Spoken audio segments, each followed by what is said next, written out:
Hey, I'm Drew. And I'm John, aka Dr. Brian Oblivion. This episode and every future episode is dedicated to the horror hounds and smokers out there who want to expand their knowledge of the genre and have a good time. So in following up last week's film review of The Mindbender Censor, we are doing John's film pick, which is also a Mindbender. And Censor was actually, somewhat a homage to this film, David Cronenberg's masterpiece from 1983, Videodrome. And set in 1983. Well, not set in 1983, but set in the 80s, just like Censor. Correct. Right in that perfect timing of censorship. And this movie, Videodrome, also touches up on censorship and anti-censorship and all that deep shit. So we're going to get into that. We're going to break this movie down, and we're going to smoke some good shit while we do it. All that and more today on High on Horror. Interviews, reviews, and the latest news all rolled into one.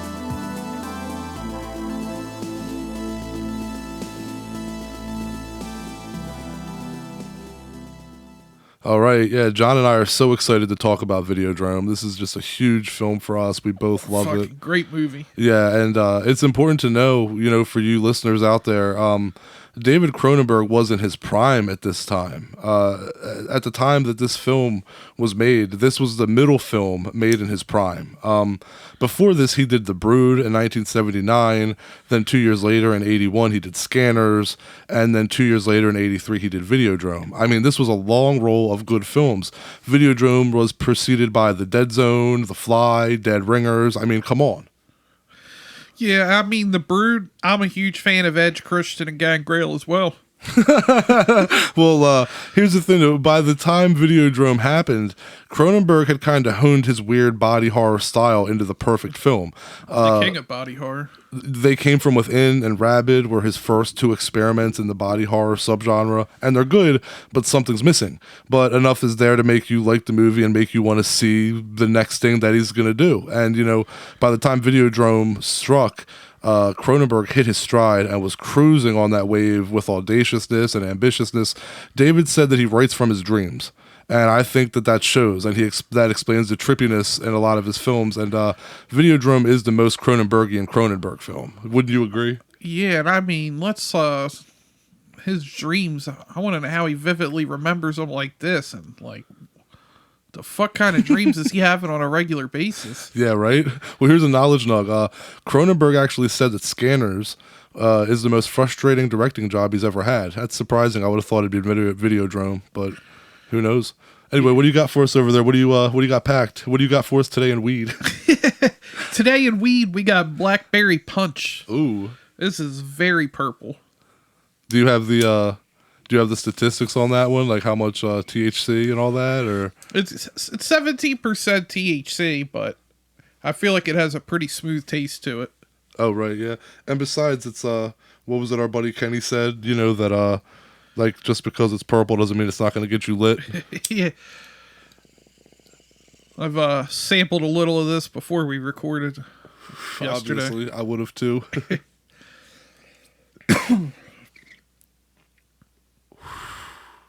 What you think? Oh, it's good. Yeah, it's good. It's got a nice earthy, fruity taste. It's pretty good. It's really smooth too.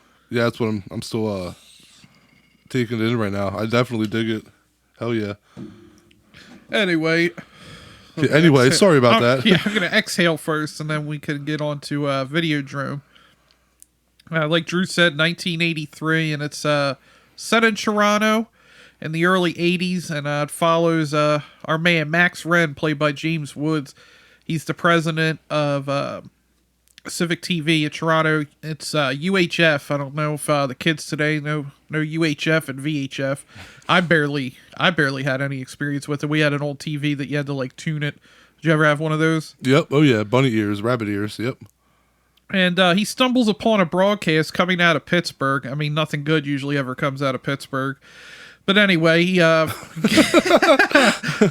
just shit on that whole city. Well, Civic TV in the movie was actually based on the news show City TV in Toronto, while we're on it. And he finds a broadcast signal of snuff films. He doesn't know they're snuff films at first. More like hardcore BDSM. Yeah, and he needs to find out where that signal's coming from. And yeah, before we get even further into the movie, I'm just gonna say this is one of those movies that if you haven't seen it, go watch it first before we talk about it. You need to experience it for the first time without any spoilers from us. And we're not good at hiding spoilers. I don't think we've ever made that accusation on ourselves, but we're terrible at hiding spoilers. We'll just jump right into it. I mean, in all fairness, if you're listening to a review of a movie that's 40 years old, I mean, you kind of should expect spoilers. In all fairness, but you had brought up Max Wren, and I do want to say, like, Max Wren, he is such an intelligent and ballsy character, right? Like, he's not articulate. He's not inarticulate like most leads are in American films, at least at that time.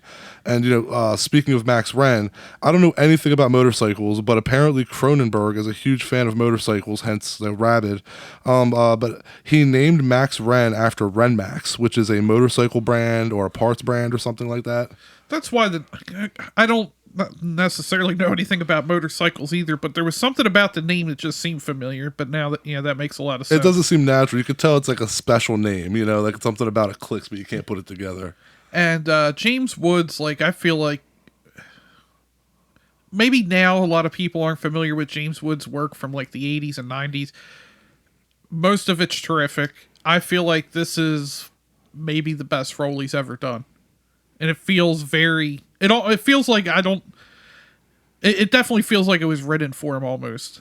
Yeah, I agree. And the thing about that is that James Woods was already established as a serious actor by this point. He'd been acting for about 12 years before he did Videodrome. And Videodrome, before Videodrome, he came off of Split Image from 1982, which was directed by Ted Kochev, who also directed First Blood, the first Rambo film, which was also released in 82. But James Woods actually signed on to do Videodrome with only 10 pages of Cronenberg's script complete.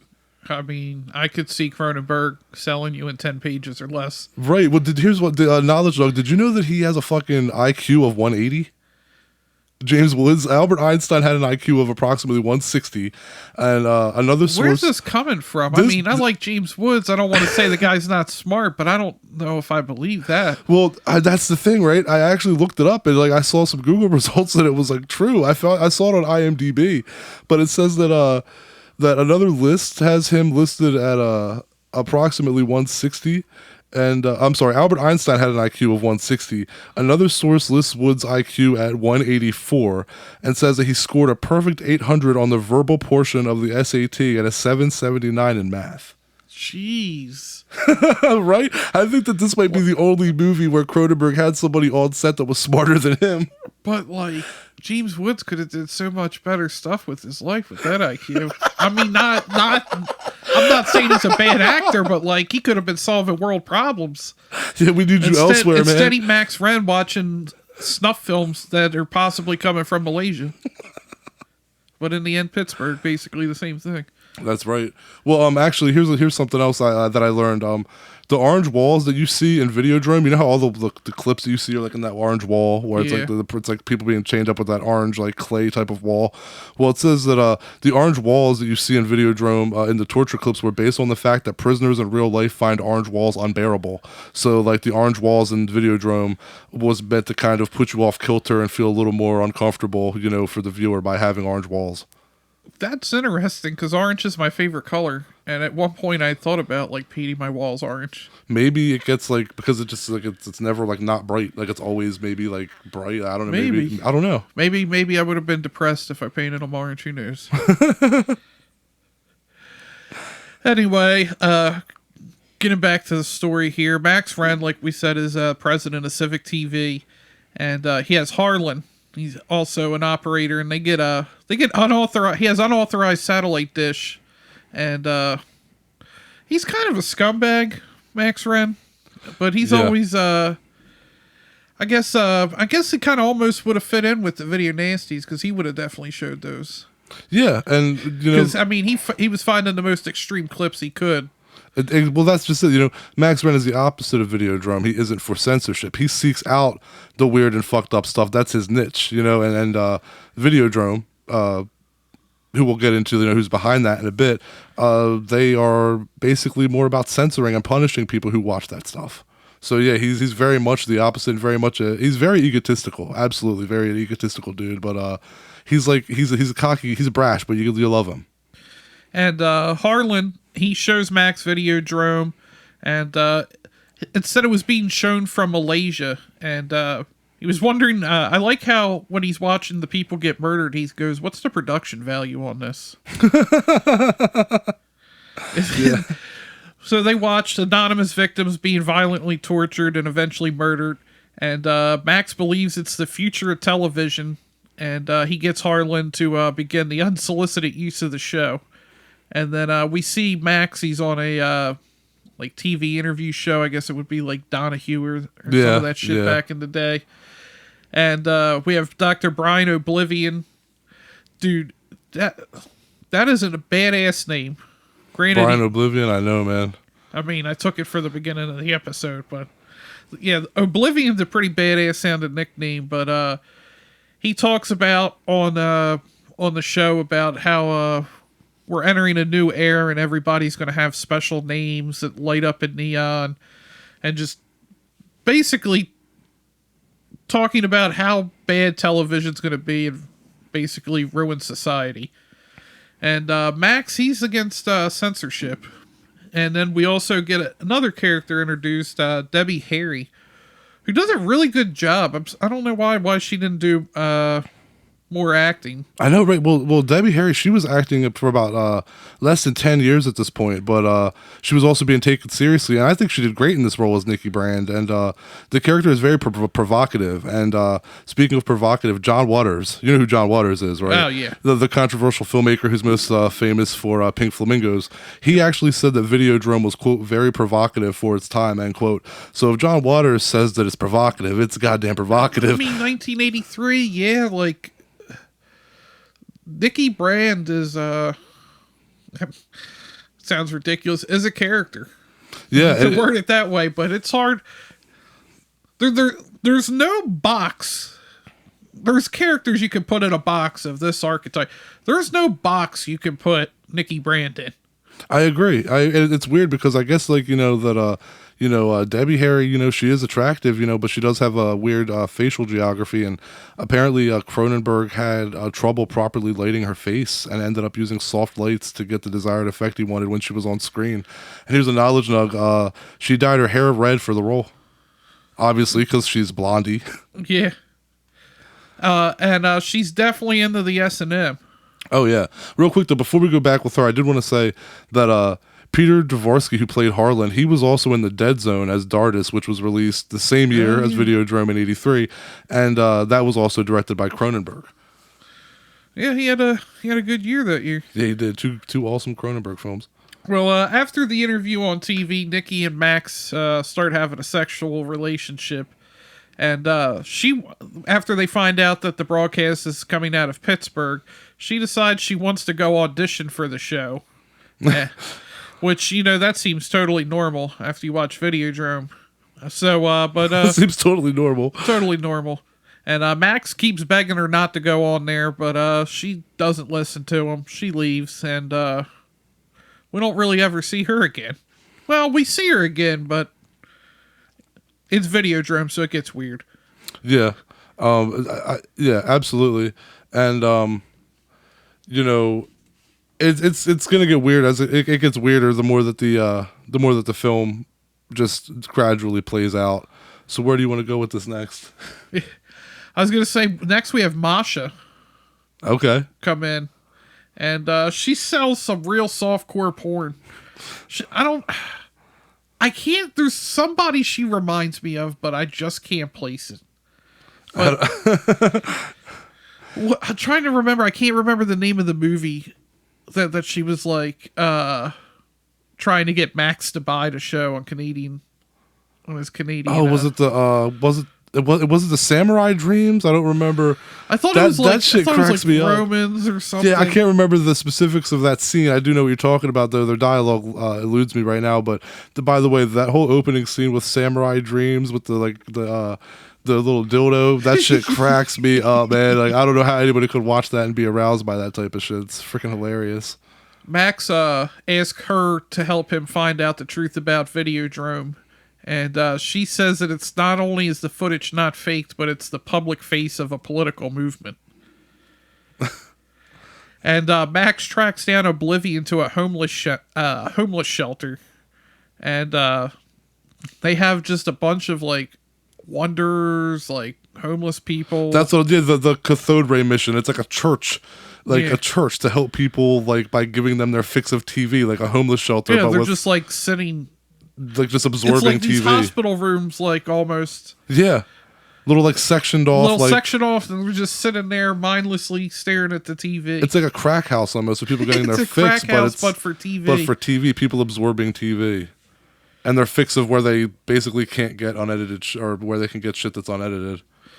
And then he finds out that Oblivion's daughter, Bianca, runs the mission, and helping her to realize her father's vision, a world in which television replaces every aspect of everyday life.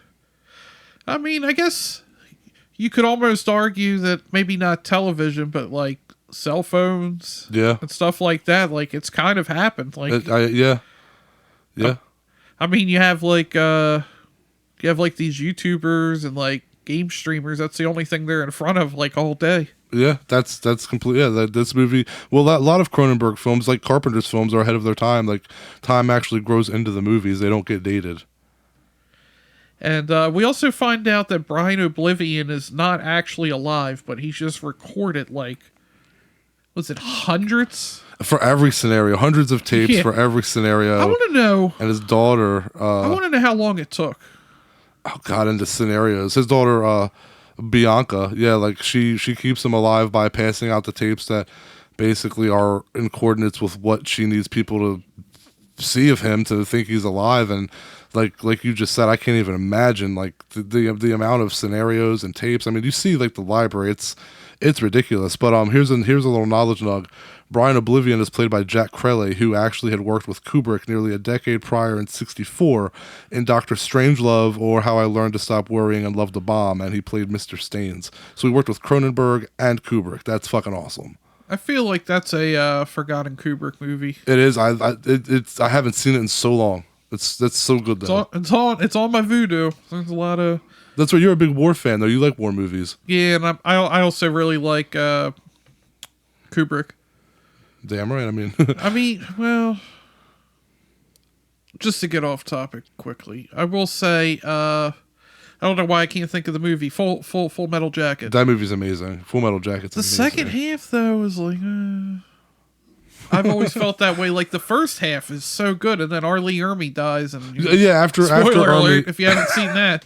after Ermy dies, it does definitely slow down. Like when they're getting It's out of not bad. when they're but getting it's- out of the army and It's everything. like and Godfather 3. It's not bad, but it's not the other two. the real story was in that first part Yeah. with Lee Ermy. I agree. And Private Pile. Anyway, Anyway, back to Videodrome. One of the tapes Max views from Oblivion informs him that Videodrome is a socio-political battleground in which a war is being fought to control the minds of the people of North America. And then he gets garroted by Nikki. Like, this movie gets weird really quick. yeah, it does. It definitely does. But, I mean, it wouldn't be Cronenberg if it wasn't weird, right? Right, that's just it. Well, that's kind of what the whole point of Videodrome, like what you just said, is that, they want Videodrome to make you violent and to harm you and to kill you, because they believe that people who watch this type of stuff deserve to die because they're bad people. The whole thing is, the signal that the channel puts out causes a brain tumor that causes hallucinations and mayhem. So, like, think of Barry and Harlan as Bane and Ra's al Ghul of the Dark Knight trilogy series. But, like, it's just kind of funny because it's like, you are terrible people because you watch this material, but, like, we made it. So, Yeah, like, it's that's very just kind true. of weird. Right, and also Barry Convicts, he was based on real-life American televangelist Jim Baker. I definitely can see that. Yep. It definitely had, like, a televangelist feel. It's kind of like when you have, like, these FBI people where, like, they're catching pedophiles by entrapping them and sending them stuff. Yeah. Because I saw a thing, it said, like, they control most of the, like, child pornography is owned by the FBI. Like, that shit, it's kind of like this shit. It's kind of weird. Like, we got these bad people, but we have the material that we gave you to prove that you're bad. Right, exactly. Well, here's something else, though, real quick about Barry Convex, who was played by Leslie Carlson. Leslie was an established actor at this point as well. He had been in Deranged and Black Christmas and would go on to do A Christmas Story and The Fly after Videodrome. He actually passed away in 2014, and his last acting credit on IMDb was from 2013 on a TV show called Murdoch Mysteries. So he actually acted to the very end of his life. His last role was a year before he died. That's inspiring and awesome, is it not? Yeah, I mean, there's some actors that just retire, and then there's some like that, like people like Betty White and shit that just like keep going until they die. You die doing what you love. You gotta appreciate that. And anyway, yeah. So Max, after watching Nikki Garrett Oblivion, he hallucinates. This is like, I feel like one of the classic scenes from the movie. Yeah. He hallucinates that Nikki speaks to him, and it causes the TV to start getting throbby. And he ends up kissing the screen. Like, dude, it's still like, it's a special effect that it doesn't feel dated. Like, no, it doesn't. I mean, man. It looks dated because you see the TV and everything like that, but like the effect itself doesn't come off as cheesy. I mean, the whole effects in general, like Rick Baker's effects, man, he's a perfectionist, you know, and these are some of his best and edgy effects. He did this film 2 years after winning the Oscar for An American Werewolf in London. So he was on his game. And this was one of those movies where, you know, that happened with everyone was just in their prime and were at a very experimental and creative stage in their careers, and it fucking paid off.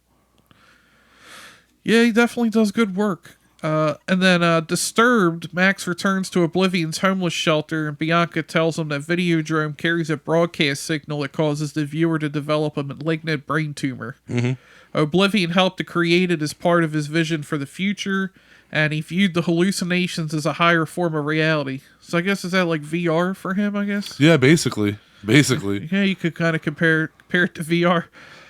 When he found out that it was used for malevolent purposes, he attempted to stop his partners. Because, you know, it was okay to give them brain tumors, but, you know, he didn't like the reason that they were going to use it to give people brain tumors. So he had to stop it. Right.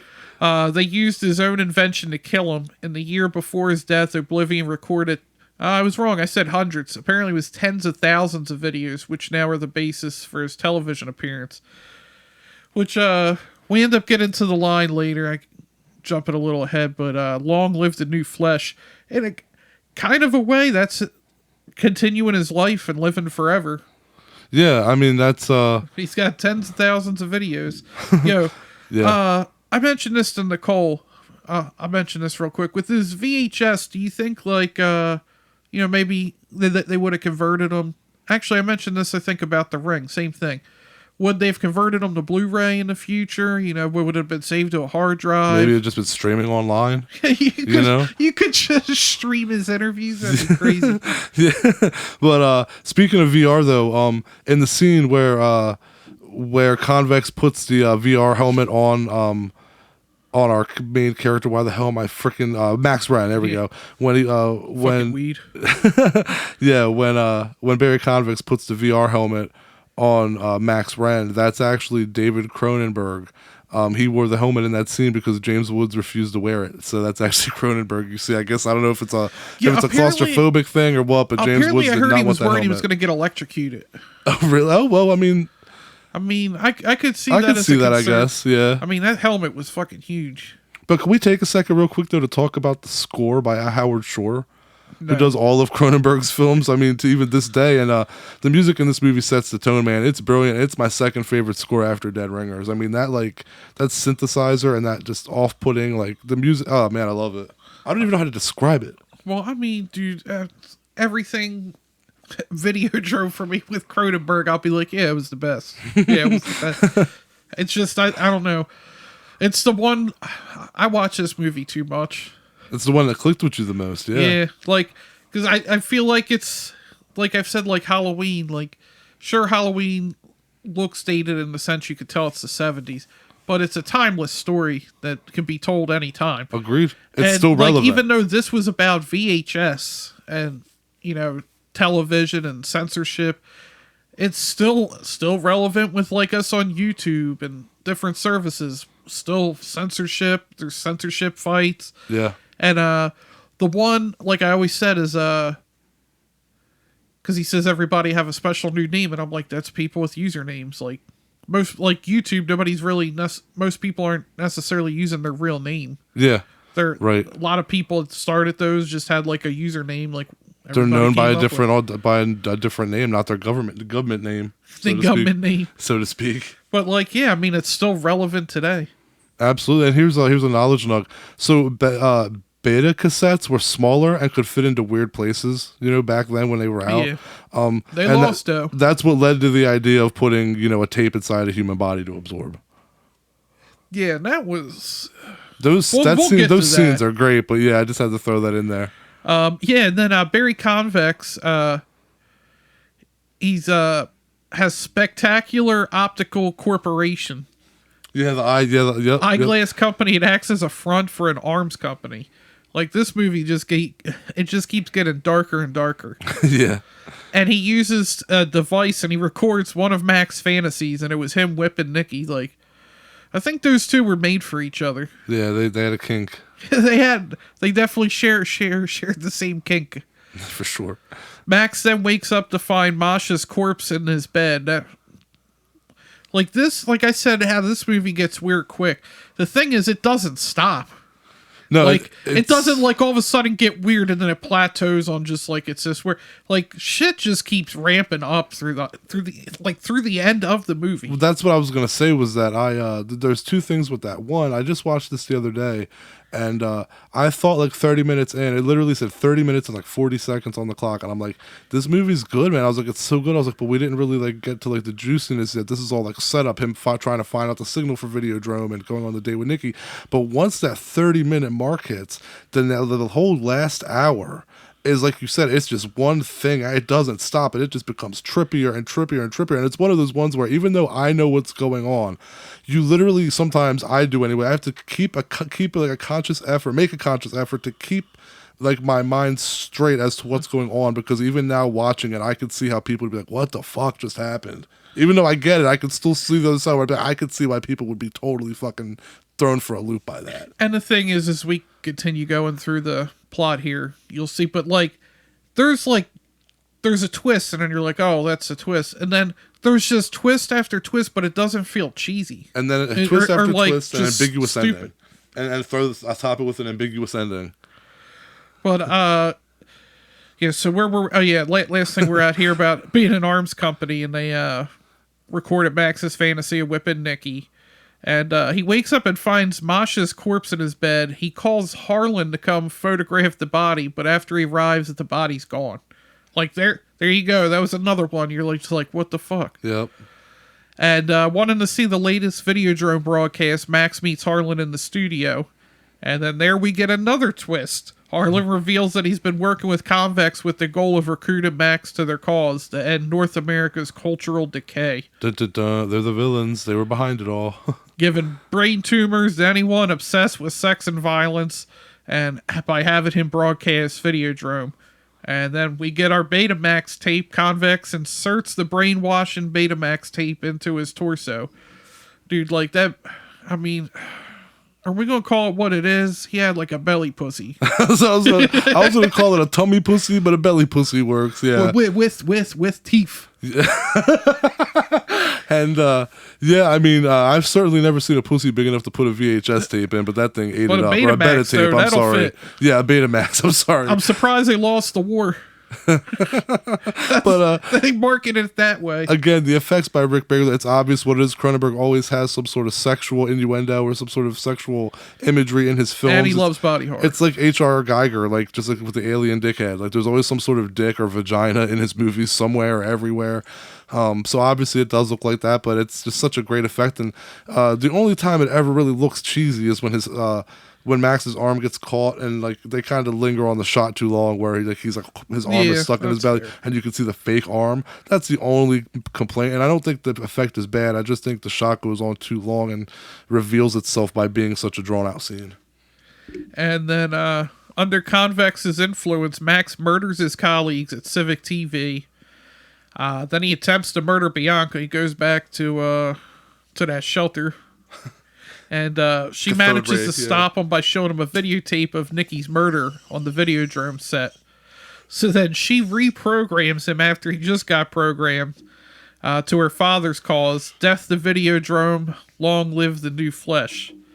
And then he goes back and then he kills Harlan and Convex. Like I said, dude, there's just like twist after twist. He gets programmed, he goes to Bianca, she shows him another videotape and Yeah, reprograms him. the twist is Harlan was against him the whole time, had never even watched Videodrome, was subjecting him to it the whole time by making him watch it. He's with Barry Convex, so there's that twist. It's funny because you don't think about that because I kind of glossed over that there, but like because Max brings it up to him about Harlan dying, and he was like, "No, I never watched it." Yeah, and it's like there's it's like I said, there's that twist with Barry and Harlan, and then there's the twist with Bianca, and then just twist after twist. It's weird how it manages to be trippy, but still take you deeper into the story. And then we're getting to the end here. He's wanted for murder. For a lot of murder at this point. Yeah, he killed. He killed his colleagues at Civic TV. He killed Harlan. Well, he was a colleague. He killed Convex. So he takes refuge on a derelict boat in the Portlands, and appearing to him on television, Nikki tells him he's weakened Videodrome, but to be able to completely defeat it, he must descend to the next level and leave the old flesh. And then the television shows him what he has to do, and he got to Kurt Cobain himself. He's got to shoot himself in the head, and which causes the TV to explode. Another good effect. I was gonna say something, man, but never mind. Oh, damn! You saying I went too far? Okay. No, you didn't get it. Never mind. That was my Nirvana pun. Damn! Right over my head. Well done. So he reenacts what he's just seen on television. And then we end with Max uttering the words, "Long live the new flesh," and then he just ends it. He said, and then the belly guts just explode out of the TV. And belly guts. That's just it, though. Like, yeah, Videodrome, a.k.a. Barry and Harlan, they brainwash Max into being their hitman, as you had said, and taking out those who oppose Videodrome. Once Bianca Oblivion talks some sense into Max, he comes around and fights the system and takes on Videodrome from within and says, fuck you. You're not going to control what people watch, and you're definitely not going to kill people who watch fucked up stuff. Because that's their right, and literally he kills censorship by killing Brian Oblivion, and he doesn't completely stop them, like you said, and he only wounds the system, but he evolves into the next form of combatant against Videodrome, and that's what the new flesh is. And the new flesh always confuses people, right? Like, it's kind of hard to explain. Like, Nicole, the first time she watched it, she was confused, did not like it. And then the reason she didn't like it is she misunderstood something. You have to watch it a couple times. Yeah, agreed. That's what I was going to say. If you have watched this movie and don't get it, don't let that deter you. Go back and watch it again. Everybody needs to watch this movie more than once. It's like Donnie Darko. You need to watch it a couple times. Nobody walks away one time having a fucking thesis on it. Like, you have to dissect this movie, and it's worth the rewatches, many rewatches as it takes. Yeah, like I was saying, Nicole watched it, and she said she didn't like it, and I asked her why, and she goes, because of this. And I was like, no, that's not what happened. I was like, it was the whole reprogramming thing is like where it got messed up and she misunderstood it. And I'm like, no, this is what happened. And then she's like, oh, okay, well then that makes sense. I like the movie then. Yeah, exactly. But that's people get confused by it. And the new flesh, what that means is that he is giving up his physical life to become the next better thing to fight Videodrome. What is the new flesh, aka the next step of evolution? No one knows. That's the ambiguous part of it. That's the kicker. It could be a computer virus or a bug of some sort, something to really take the fight to Videodrome and stop them from being able to transmit their signal. The whole movie isn't just about the social commentary of anti-censorship. It's about technology succeeding evolution. And at the end of the day, temptation costs Max Wren his life, soul, and his sanity, as Cronenberg put it. Yeah, and it's funny because, like, this was also a thing that was going on in Canada at the time. Right. So you have England who's trying to censor fucking everything over there, and people are arguing against the stuff that's going on in Canada because they're saying they're showing too much on TV, and it's going to cause, moral decay. Everybody's got to watch. Somebody has to think of the children. Yeah, because but you're thinking of them when you're letting them watch Videodrome. Yeah. Fair enough. If you're letting your kid watch a movie with belly pussies, I mean, don't blame the movie. To quote Jamie Lee Curtis, "You a piece of shit." Yeah, like that's like somebody watch Brian Use the Society, where you have like the ass monster thing, like where it's just like ass and gooch and legs, like like ass, gooch, and legs. Jesus. That's gonna be the name of our next top 10 countdown. Ass, gooch, and legs, episode 28. No, I'm joking. I'm joking. God, no. Well, the listeners might not. Don't turn us off. I'm joking. I was gonna say. So, do you think Brian Oblivion is a good guy?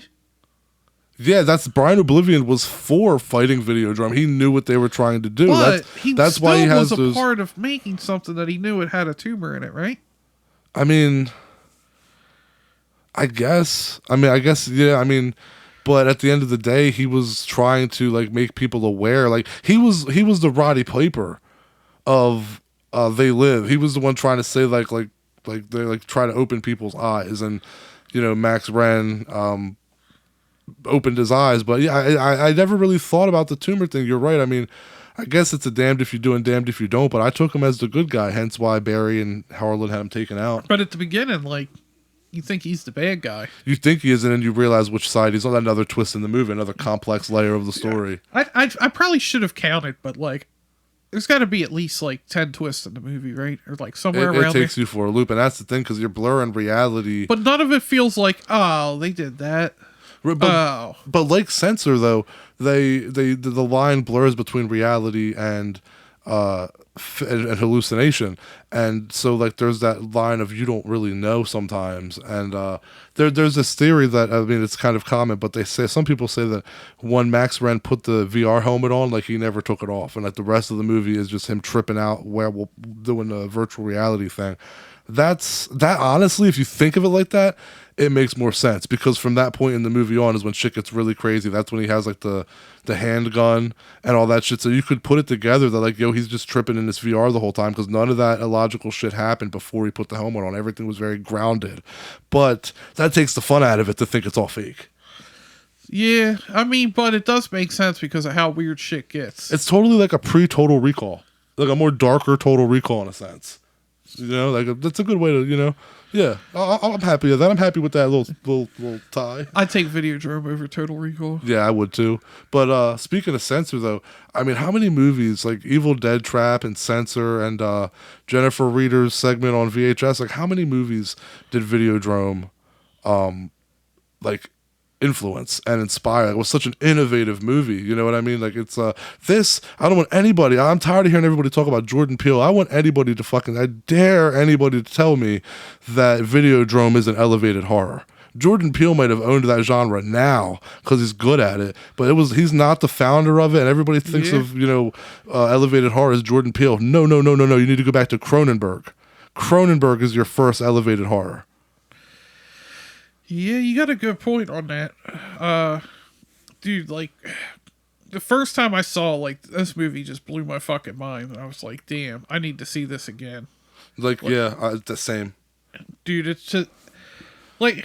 But it's not often that you get a movie that doesn't make sense, per se, that you have to read into, that's rewatchable. Those are the ones you have to kind of sit down and be in the mood for. Usually it's like Return of the Living Dead that you'll throw on in the background. But with Videodrome, it's rewatchable because of the visuals, and it's just fucking cool. It's just cool. It's the best way to put it. And it's funny because, like, I made a comparison with Donnie Darko, and I would make that one again. That's like another movie. Donnie Darko review coming up? I mean, we could. But that's another one you have to be in the mood to want to watch. Yeah, it's like fine sex. You got to be in the mood for it, but when you're in the mood for it, it always hits. All right, so what would you rate Videodrome? All right, I want to know if you're gonna be technical and give it a point something, because I'll go first. Last week I said that I gave the movie on that I gave Censor the highest rating I'd ever given a movie on this show. And this week I'm breaking that. It's Videodrome for me. There's nothing I'd change about it, and it has aged like a fine wine. It's still relevant. 10 out of 10. I mean, I never go 10 out of 10, but I was going to say like a 9.8. Like, Jeez. like, dude, there's Let nothing. me just shave a 0.2 off that. People are going to watch it and be like, it ain't that good. Is Halloween a 10? Because I mean, if you can't I can only give it a 9.9. close enough. You get to the second store. It's not $1 if it's 99 cents, I mean, right? I don't know. I ain't like Dave Meltzer rating matches out here and give myself a 5-star limit and then rate something like a 10-star match. Like, nothing can be perfect. Your wrestling homage, or not homages, but your wrestling references are on point today, dude. But like, I mean, I can't give something a 10, right? And it's perfect. Nothing's perfect. But I mean, well, but Videodrome's right there. I get you. I mean, I'm not going to persuade you. Like, here's the thing. When I used to blog on my blog, Grim Reviews, that I don't blog on anymore because, I'm doing the show, and I had fallen off that blog like 5 years. But I had fallen off 5 years before. I'd not written anything for 5 years. But my thing that I would always say in my reviews was, even if I say that I don't like a movie, I don't want that to deter anyone from not watching it. That's why it's almost hard to give ratings. It's almost hard to give it, like, I stopped rating movies at a certain point because people were like saying, oh, I'm not going to watch this movie. Thanks for like saving my time and not making me waste my time. And that's not really what I want. I want to express my opinion, to talk with like-minded people, or to have people challenge my opinion. And sometimes people just read a review and they're like, no, I don't want to watch it now because you said it sucked. And it's like, that's not the point. The point is that you need to watch it too, because what I don't like, you like, or you could like. We might both think it sucks. You might think it's great. Not everybody agrees. So I understand like the whole, like, where you're coming from with the rating thing and nothing's perfect. But what I always say to my wife is, I'm like, if you look at the score, is the score like perfect? Like, what would you change about the score? If you think it's pretty high, then that's good. If you think the acting's good, that's even stronger. Do you think the story is strong? Do you think the directing's strong? The visuals, the makeup, everything. If all of those things check off, I mean, it's a 10. That's my opinion. I still can't give anything a 10. It's all good. But I can give it a 9.99999. See, it's on the verge. It's a cunt hair away. It's half a cunt hair away. Dude, yeah, Videodrome's good. If you don't like it, fuck you. So I know, like, it's hard to not think of, like, we had talked about the sexual innuendos and like the ginies and the cocks that are all over the ginies? Cronenberg's films. It's like the James Woods hand, when it turns into the gun, it looks like a dick, and I just can't help but like think, like, I wouldn't own it, but I'd gotta think it's gotta be really cool. Covered in resin. If so, I gotta think that it'd be really cool if there was like a dildo company out there that like made Max Branda's gun hand as a dildo. That would be badass. I wouldn't buy it. But I would go in the store and look at it. I'd take a picture of it and look at it. Or you could just like look it up online. I mean, I'm sure somebody out there could make one. That'd be the long live the new flesh. Anyway, all right, took that to a whole nother level. Yeah, I think I'm good here. Yeah.